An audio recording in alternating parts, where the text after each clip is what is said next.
Menjelaskan prinsip-prinsip ibadah dan syariat Islam. Yang pertama, hukum Islam tentang kepemilikan. Konsep kepemilikan harta perspektif ekonomi syariah adalah diakuinya hak milik individu dan hak milik umum.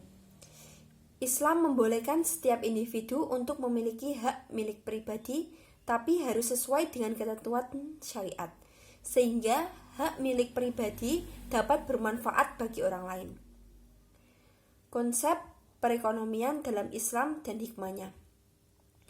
Dalam perekonomian Islam, penumpukan kekayaan oleh sekelompok orang dihindarkan dan secara otomatis tindakan untuk memindahkan aliran kekayaan kepada anggota masyarakat harus dilaksanakan.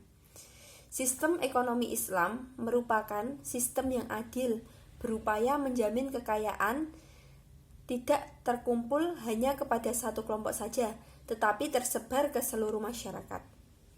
Kegiatan ekonomi harus diatur sedemikian rupa sehingga tidak terlalu banyak harta dikuasai pribadi. Di dalam bermuamalah,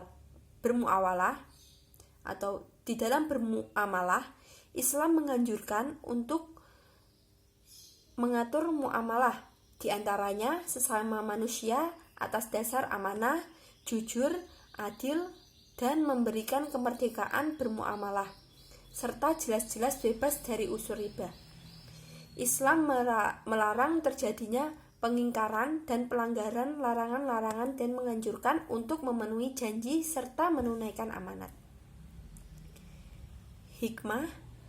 Yang pertama, menghayati dan mengamalkan perilaku jujur, disiplin, tanggung jawab, peduli, gotong royong, kerjasama, toleran, damai, santun, responsif, dan proaktif, dan menunjukkan sikap sebagai bagian dari solusi atas berbagai masalah dan berinteraksi secara efektif dengan lingkungan sosial dan alam, serta menempatkan diri sebagai cerminan bangsa dalam pergaulan.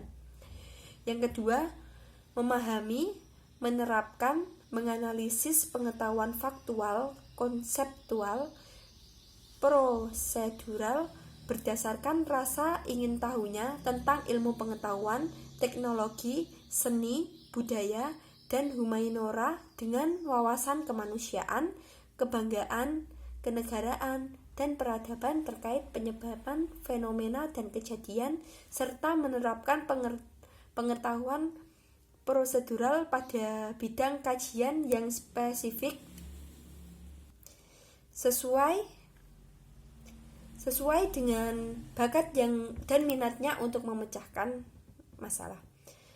Yang ketiga, mengolah, menalar, menyaji, dan ranah konkret dan ranah abstrak terkait dengan pengembangan dari yang dipelajarinya di sekolah secara mandiri dan mampu menggunakan metode sesuai kaidah keilmuan.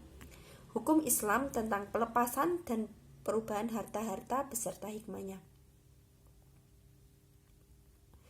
Hukum Islam tentang pelepasan dan perubahan harta, hibah, sodaqoh, hadiah, wakaf, dan lain-lain.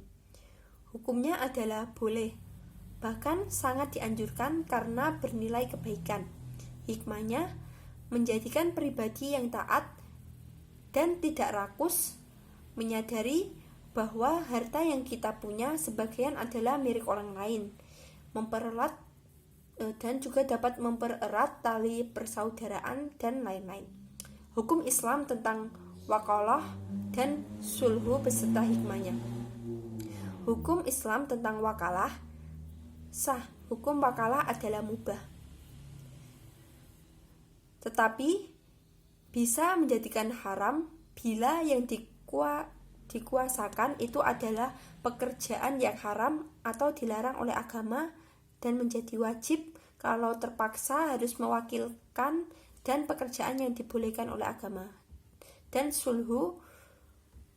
hukum sulhu atau perdamaian adalah wajib sesuai dengan ketentuan-ketentuan.